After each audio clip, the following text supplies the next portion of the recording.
Oke, Pak John ini Pak Sukron nih. Karena dia di Mekah lebih terkenal ketimbang Mbah Mun katanya. Sukron. Ya jadi Mbah Mun punya murid ya macam-macam. Ada yang kayak saya, ada yang kayak Pak Sukron. Makanya saya pertama datang, Sukron tikur. Jarang enten, celok, nah agak teko agak gelmisi kau. Terus datang. Tadi bisi saya, Gus aku difoto, nah raja jajaran gak difoto. Terus saya bilang gini, saya itu kalau di mana-mana sering jejer wong putih lagi, jejer wong ireng.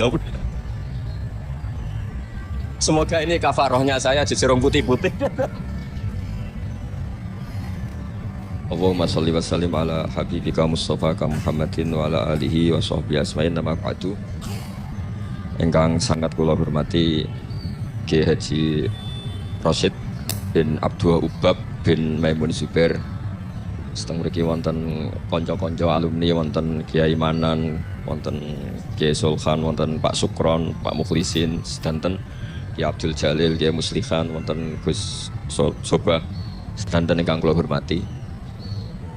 Ini buatan niat diskriminasi, tapi ini prioritas sih, tapi ini prioritas santri sarang. Nanti kalau ngaji serius 20 menit, niki kalau seneng jajar Pak Sinten Sukron deh. Niki Haji Nerian sarang Mbah Mun. Dia alumni yang pernah menyombongi Mbah Mun. Pertama beliau rawuh haji dolan tengen kula. Gus, Mbah Mun dek kula jebule terkenal kula teng Mekah nih. Kok sakit? Karena tiap wong Mekah ketemu kancane Sukron.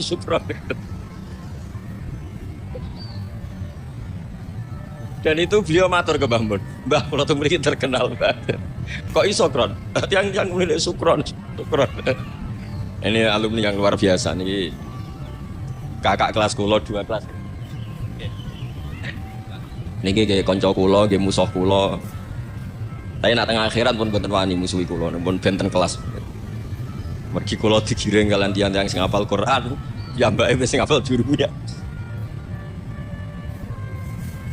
Mboten kelas ya gimana tengah akhiran mboten. Tapi tak goleki Mas Quran. Goleki. Itu goleki man. Sekolah badhe matur serius sekitar 20 menit nggih. Kula suwun ini khususnya alumni. Tapi tidak niat diskriminasi, sinten mawon boleh mendengar ini karena yang tidak alumni pun kula yakin gadah mahabbah teng Mbah Mun. Kula kados Gus Rosyid nderek matur nuwun sanget doa jenengan teng Mbah Mun, teng Nyai Mastia, teng Nyai Fahima, teng Gus Kamil, teng sedanten Mas saya sarang. Kenangan-kenangan ingkang sae, ingkang musalsal ila Rasulillah sallallahu alaihi wasallam. Akhir-akhir ini Yai sering maos kitab Maslakut Tanassuk. Niki kula waos langsung halaman 3. Niki wonten Kiai Abdul Manan, wonten Gus Rosyid. Niki kula gadah napa nggih?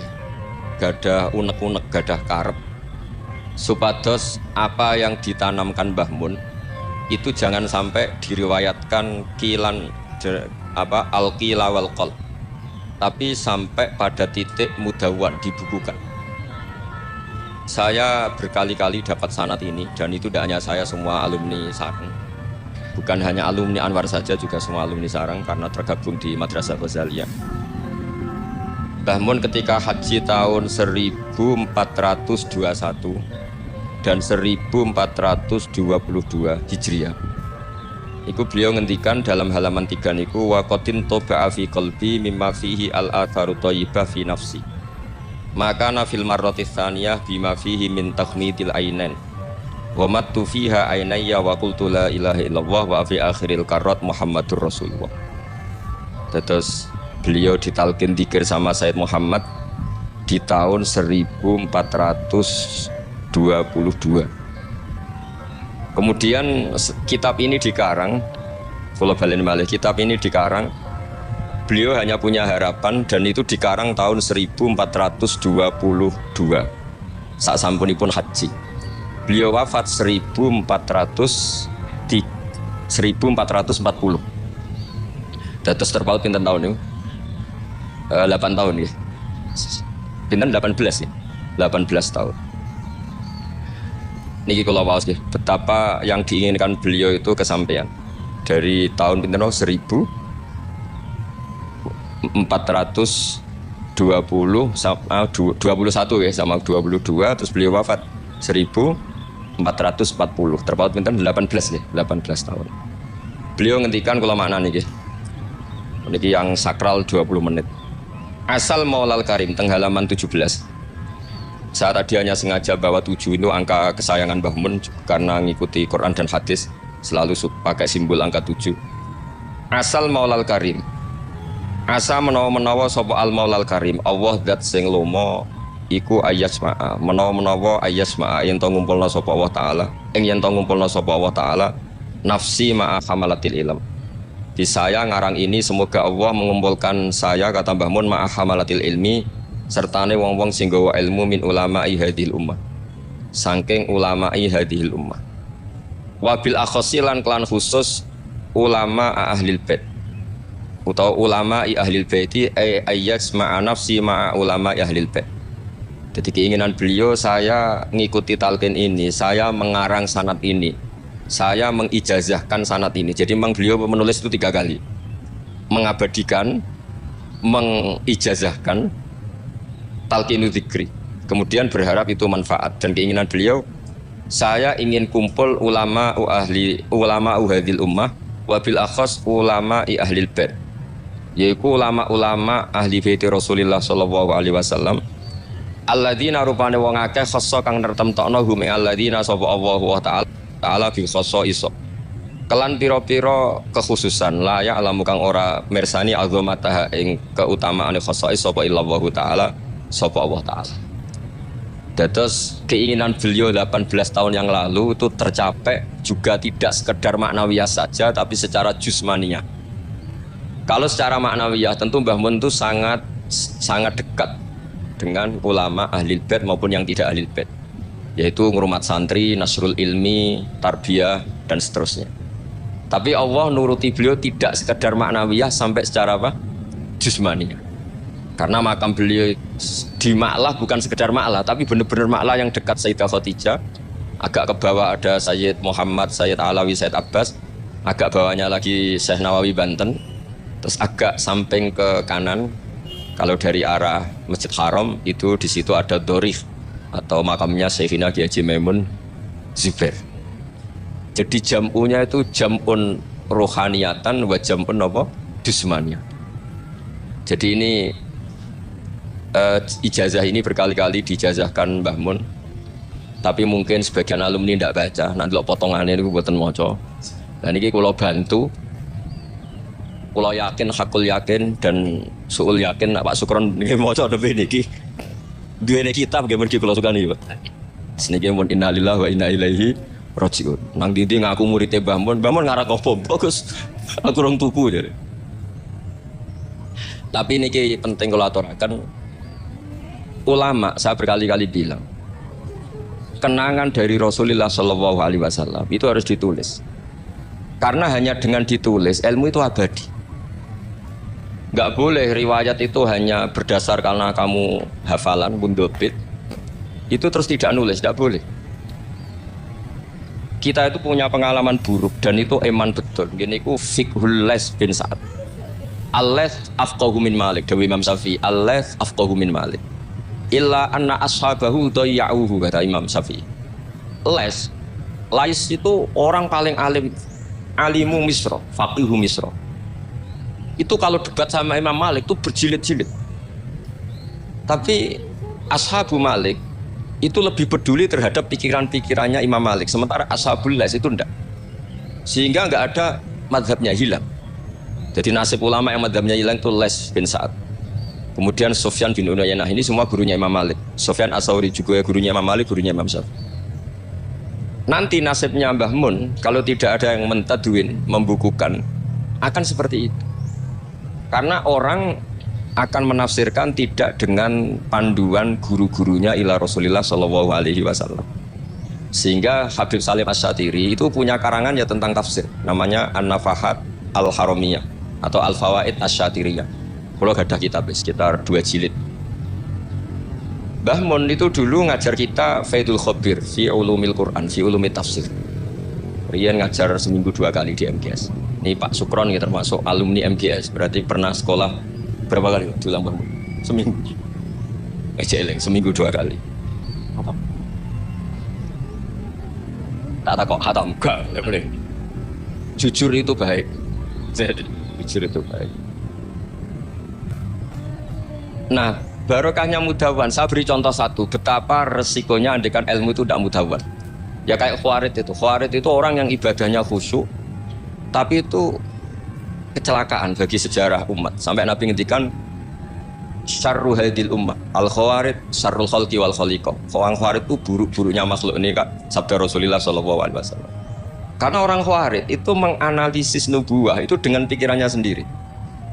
Bukan dengan pikiran sing mudawan musalsal ila Rasulullah sallallahu alaihi wasallam. Saya beri contoh yang paling gampang. Ketika corong semangat tawaf. Tapi Nabi unik, semua sahabat itu tawafu mus'atan, semua tawaf secara jalan kaki. Padahal kayak apa kita diusir dari Mekah, kayak apa kita meninggalkan Mekah secara tidak terhormat. Mestinya Fatu Mekah yang diperjuangkan mati-matian itu menjadikan hal yang luar biasa.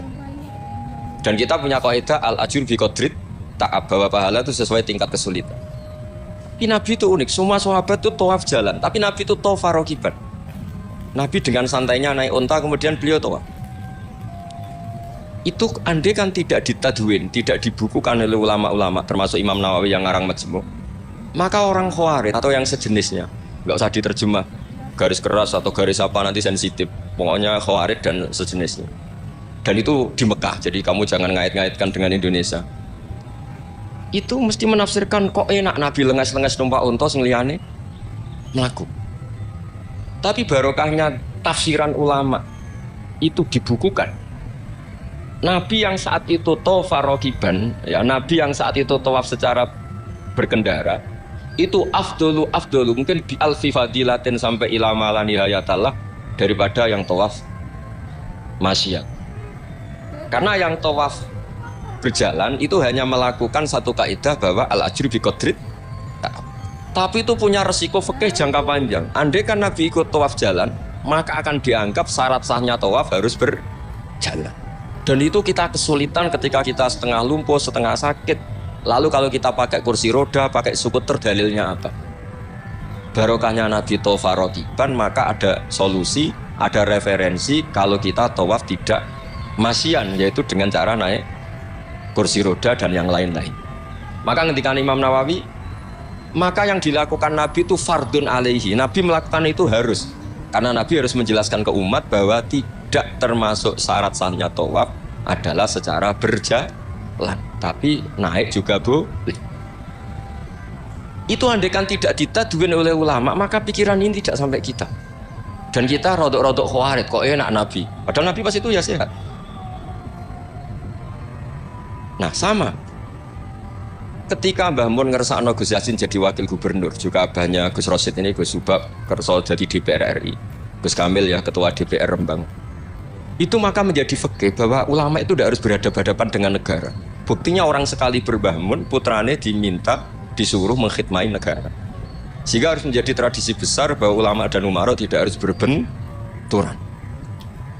Bukan masalah menangkal, coba kalau itu tidak ada rawinya. Paling golek gaji, paling golek duit. Loh itu kan ruwet. Itu tafsiran Khawarij. Jadi, loh saya itu punya sanad mutasil. Saya berkali-kali ketemu abahnya Gus Rosid, beliau juga guru saya, Gus Subab, semuanya. Itu ketika beliau menolak, itu Mbah Mun maksa. Gus Kamil dulu pertama disuruh jadi DPR, ya menolak. Sampai pernah transit di dalam saya di Jogja itu 3 hari. Dan Mbah Mun akhirnya sampai duka, harus mau. Tapi lama-lama kita tahu bahwa beliau ingin menyelamatkan Indonesia, bahwa Indonesia nggak perlu dipertentangkan antara ulama dan umat. Nah, itu harus terus. Karena kalau kita ingin versi tertentu, pasti Indonesia itu chaos. Chaos itu ya chaos lah. Guru hara. Kalau guru hara terjadi safkud dima, pengaliran darah. Yang dosa kita. Makanya Mbah Mun sering cerita ke kita. Saya tidak pernah bilang saya ke kita. Semua santrinya levelnya sama, karena sama-sama dengar. Bidane lali beeling gitu. Ambek paham sama tidak paham. Gitu. Sebetulnya saya ingin bilang saya, karena saya berkali-kali khasoni bidzalika syekhuna, tapi kita semua sama, sama-sama mutawatir sama. Fiqhus siyasa atau fiqhul imamah atau fiqhul khilafah, terserahlah bahasa sampeyan. itu juga harus diwariskan. Sehingga dulu sampean tak cerita, dulu yang semi-semi khawarij itu ya sudah banyak. Wah, Nabi itu harus ngomong akhirat terus, masa Nabi jabat? Oke, dari segi jabatan itu duniawi, kesannya buruk karena jabatan itu duniawi. Tapi kalau dibalik, atardo ayyaku nasoliku tahta yadidz zalim. Kue ridho kalau orang-orang yang nggak sholat, nggak cewek, nggak istinja, mimpin wong soleh. Jadi harus dibalik, harus membolehkan orang soleh yang mimpin orang dolim, jangan dibalik. Wong soleh pokoknya yang masjid kabeh, wiridan kabeh, dipimpin wong dolim hanya karena kamu mengharamkan politik. Jadi orang itu harus ngerti. Makanya ketika beberapa nabi itu harus kita tahu, ada nabi yang ngaji terus kayak Nabi Yahya, Nabi Isa. Ada yang nabi yang seumur-umur itu jabat kayak Nabi Dawud, Nabi Sulaiman. Kamu boleh niru Nabi Dawud, Sulaiman jabat, tapi nggak boleh niru istrinya 1000. Itu 4 saja masalah kita. Sitok wis kudu pegatan ya gitu. Rai-rai gak meyakinkan ini 1 aja sudah. Tapi itu tidak saya loh. Jadi sampai Allah menurunkan ayat am yasuduna nasa ala ma atahum wa hum min fadli faqad ataina ala ibrahimal kitaba wal hikmata wa atainahum mulkan azim. Jadi ada orang-orang soleh yang oleh Allah disebut bahwa mereka itu jabat. Ini ku alu Ibrahim. Ada banyak lah orang-orang soleh yang jabat. Mereka adalah orang-orang yang tak kasih kitab, tak kasih hikmah, tapi ya wa atainahum mulkan azim. Ketika Mbah Hasyim di putra Gus Wahid jabat, dulu Mbah Wahab Hasbuwah di anak Gus Wahib juga jabat. Mbah Mun punya putra Gus Bab, abahnya Gus Rosyid dulu ya di PRRI. Gus Yasin wakil gubernur. Ini kita sebagai muridnya Mbah Mun bukan melihat urusan jabatan, urusan bahwa kita ikut berbakti sama negara. Makanya ketika Mbah Mun kapundhut hari Selasa tanggal 5 Dzulhijjah, itu saya masih ingat betul. Ketika itu saya di dalam, ada Gus Yubab, ada Gus Naji, ada Gus Kamil, ada semua lah. Itu mereka itu kelihatan apa ya, masih nggak sadar kalau abahnya wafat. Kelihatan senang. Senangnya itu karena mereka menyaksikan betapa yang diinginkan Mbah Mun itu kesampaian. Beliau-beliau ini cerita, Mbah Mun itu cerita gini, Cung, aku nak mati Jumat, berarti aku wali. Nak mati Selasa, aku ya wong alim. Jadi berarti beliau itu milih jadi orang alim. Jadi dia rileks. Terus ada beberapa apa ya, uang lah atau apalah. Kata beliau sama Gus Yubab, bilang ke Gus Yubab, Bab, jika aku nak teko balekno, nak teko bagi dengan anak. Jadi semua dipersiapkan. Begitu mudah beliau melihat kematian, melihat kapundhut, melihat seringan itu. Karena kerinduan seorang wali atau orang soleh kepada Allah itu rindu sekali. Dan ini kita harus punya riwayat, dan itu menjadi fikih besar. Gak boleh kamu pakai fikih khawarij. Kiai kok jabat, kiai kok kedonyan. Misalnya ono kiai wong soleh ora oleh kedonyan, terus saiki wong salat buruwe wong ora salat, kowe rido?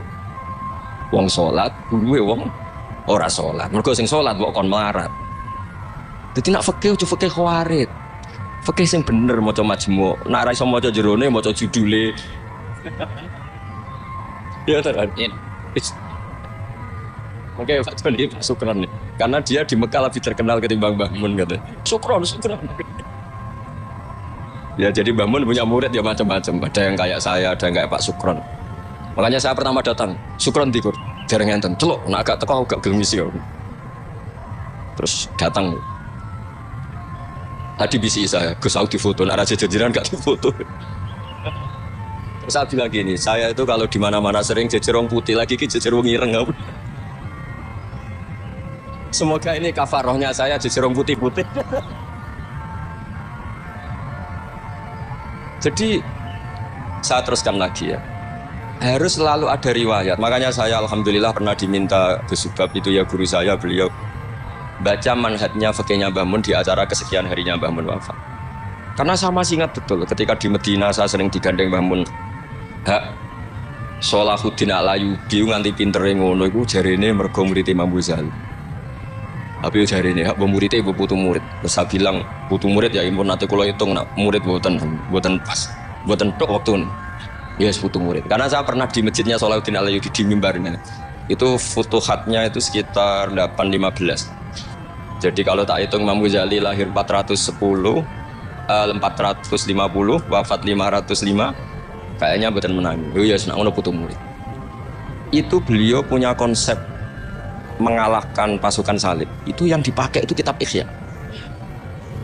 Itu singkat cerita beliau nyuruh, "Jek iku golek ya." Tak cari, ketemu terus tak tasihkan beliau ya iku sing tak maksud ya.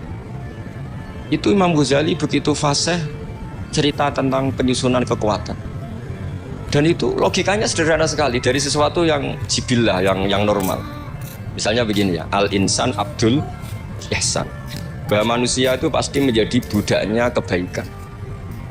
Hitung saja sekarang misalnya begini, kita jadi orang soleh, tidak karuan, gremengan, sinis. Yang ini orang fasik, senyum, lomo, apian. Kira-kira orang netral itu kalau jagungan ke kamu apa ke sini? Yang lomo, yang nyaman kan? Sehingga orang boleh mengatakan ketika ngarang fikih, senyum itu sunat di karangan fikih. Tapi di aplikasi nyata tidak bisa. Bagaimana kalau ada orang netral, bisa soleh, bisa fasik, sing fasik senyum, sing soleh merengut. Sehingga yamilu orang yang netral ini ke yang fasik. Kamu bisa ngarang fikih kalau sedekah itu sunat, karena itu sudah tidak wajib, karena yang wajib itu zakat. Kamu bisa ngarang fikih seperti itu. Tapi kalau dalam tatbik tidak bisa. Misalnya saya orang soleh hidup di tengah kota, atau orang soleh hidup di pedalaman. Terus saya medit, mentang-mentang sudah zakat, nggak pernah sudah. Sing wong fasik jor-joran sering nyervis rokok gratis, ngopi gratis. Kira-kira kemana kecenderungan orang? Ke yang fasik, karena al-insan abdul ihsan. Nah hal-hal seperti ini tuh yang dikaji Imam Ghazali kemudian itu menjadi inspirasi Salahuddin Al-Ayyubi. Kalau dia ingin solid maka harus berbuat baik sama siapa saja. Karena itu cara punya kekuatan. Nah kita enggak, kita ini memaksakan kebenaran tapi prosesnya tidak simpati. Makanya kata para mufassir, walaupun tafadzur ghalidhal qalbi lan faddu min khaliq, itu kata para mufassir, hada sayyidul khalqi wa hada ahabul khalqi ilallah. Ini Rasulullah, orang paling dicintai Allah. Itu saja sekali salah dalam perilaku sosial, itu bayangannya lan faddu min khaliq, orang akan bubar. Padahal ma'anna hada mu'ayyadun bi ruhil qudus. Padahal Rasulullah itu orang yang diberi kekuatan malakut, kekuatan langit. Itu saja dibayangkan kalau salah secara sosial, lan faddu min khaliq, orang akan bubar. Apalagi kamu yang keramatnya enggak jelas, hizibnya enggak mandi, terus salah sosial, istaqobbal wa minkum taqobbal ya kan. Sehingga Mbah Mun itu baik sama siapa saja, termasuk baik sama Megawati, sama apa saja. Bahkan beliau sebelum haji sempat ketemu Megawati, dan beliau sebelum itu ya pernah bilang ke saya, ke kita, aku ketemu Bu Mega dan Indonesia aku damai. Makanya ketika beliau kabundut Dzul Hijjah, itu min asyuril hurum, karena al asyurul hurum itu ada 4, Dzulqa'dah, Dzulhijjah, Muharram, Rajab. Beliau kabundut 5 Dzulhijjah, bulan yang termasuk sakral di Islam. Dan beliau kabundut 6 Agustus, bulan yang paling nasionalis dalam Indonesia. Jadi Allah memilihkan beliau bukan sekedar tempatnya di Ma'lah, tapi pakai bulan yang paling sakral sesuai konteks masing-masing. Dalam religius Dzulhijjah itu sakral, dalam nasionalis Agustus itu sakral. Kayak apa Allah memilihkan beliau? Makanya ini saya cerita ya, saya mungkin 10 menit lagi, sampai santai aja, ini nggak ganggu lama-lama supaya nggak ribet. Makanya di antara yang ditulis beliau tentang jabatan, tentang jabat. Nah ini cerita saja. Beliau menulis feeling Torah sih. Sekarang halaman 37. Nanti kalau yang nggak paham ngaji sama Pak Sukron, sudah tak ijazahi tadi. Mobil tuh.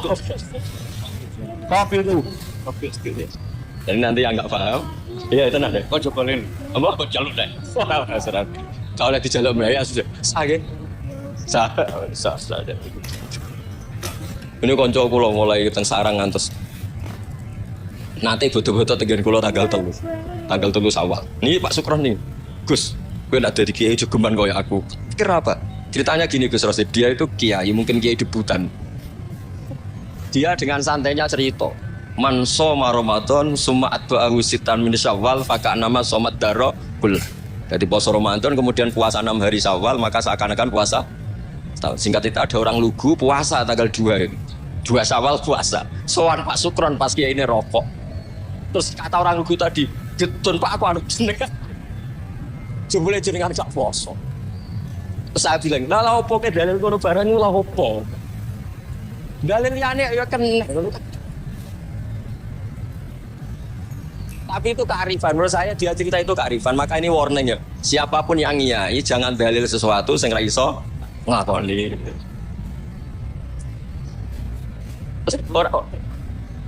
Ini dia enggak apa-apa. Lho kula lah ora pati wani dalil sing ngoten-ngoten ora wani perkara wong santri sarang bebas tau sak dirakat wis. Mohon ping 6. Tahun bos lebih 6. Dari bangun. Tahun betul. Memang ini didikan sarang yang keterusan. Mbah Mun itu kan mengharamkan santri tirakat. Iya. Iya santri ra usah tirakat. Sat, Anjir sak ora usah tirakat. Mondok sarang tok iku wis tirakat. Wong yo banyune wasin. Kadang ape ning WC yo iku ning lembak-lembak.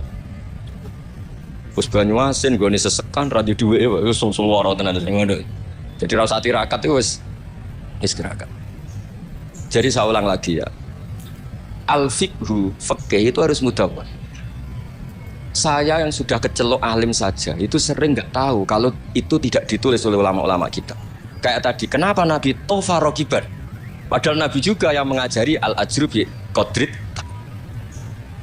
Andai kan Nabi tidak tofa rokiban, maka kita akan kesulitan nyari referensi bagaimana hukumnya tawaf pakai kursi roda. Barokahnya mudawwan dianalisis oleh Imam Nawawi dan seterusnya bahwa Nabi tofa rokiban adalah wajib bagi beliau untuk memberi pelajaran bahwa itu sah. Coba kalau nggak ada penjelasan itu, mungkin orang menduga-duga Nabi ku piye dipek menangi dewi, khawarit sebenarnya. Dan itu harus ada yang mudawwan. Sama seperti Nabi Daud, Nabi yang jabat, Nabi Sulaiman, Nabi yang jabat. Supaya jabatan itu tidak tunafis solafiyah, bahwa jabat itu tidak berlawanan dengan kesolehan. Nyatanya banyak orang soleh yang jabat. Tentu yang tidak jabat lebih banyak. Israf Satabilo. Sekolah Pak Sukron dia soleh tapi bukan jabat. Cuma soleh sampai kuat ngantek kapan ya orang roh. Karena sini yang halaman ini terakhir, masih 7 menit ini, 37.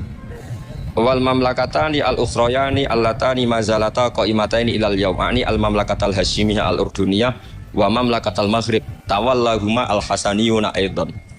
Artinya Mbah Mun cerita bahwa banyak orang-orang soleh bahkan min dzurriyyati Rasulullah sallallahu alaihi wasallam dan mereka jabat jadi raja, yaitu pasnya di Maroko adalah rajanya Al-Hasani, apa? Hasani, juga di Ordon di Jordan itu rajanya Al-Hasani. Intinya Mbah Mun mau ngendikan kamu jangan anti jabatan, banyak orang-orang soleh yang jabat, bukan sekedar soleh tapi itratu Rasulillah al-itra atau hiro itratu Rasulillah sallallahu alaihi wasallam. Ini dan beliau menulis itu. Wal mamlakatani al-ukhrayani allatani mazalata qaimataini ilal yaum. Ini al-mamlakatal hasyimiyah al-urduniyah wa mamlakatal maghrib tawallahuma al-hasaniyah itu. Hada tsumma idza nadarna ilal adarisa. Adarisa itu Sayyid Idris. Sayyid Idris itu Al-Hasani ya. Jadi Al-Hasani yang paling populer di Maroko namanya apa? Al-Idris. Makanya disebut Adarisa. Yang zuriyahnya Al-Idris disebut apa? Adarisa. Kayak yang bermadzhab Hambali disebut Hanabilah. Summa idza nazarna ilal adarisa wajadna anna ba'dhum minhum wasalu ila sultanah war riyasa. Faqad sabaqa an assasa Sayyid Idris bin Abdullah daulatan azimatan fil Maghrib wa nudiya bis Sayyid Muhammad Hasanusi malikan ala Libya. Jadi ini ya saya mau cerita Mbah Mun itu satu khazanah besar, melahirkan murid-murid yang alim alamah ya banyak sekali nggak bisa dihitung. Melahirkan murid yang bahkan putra yang cakap politik banyak. Siapa yang nggak ngakui alimnya Gus Najih? Siapa yang nggak ngakui fleksibelnya Gus Subab di jabatan Gus Kamil? Itu nggak bisa terhitung. Makanya ini khazanah besar, tidak usah dibentur-benturkan. Ada yang nekuni alim, ada yang nekuni jabatan. Semua itu untuk li'ilain apa? Kalimatin. Jadi ini nggak ada masalah. Wonten sing kono Pak Sukron wis urip wae, semeneng ae. Sok urip ngono ae. Tapi tadi sudah tak ijazahin. Nanti pokoknya ini kalau nggak paham tanya Pak Sukron. Pun assalamualaikum warahmatullahi wabarakatuh.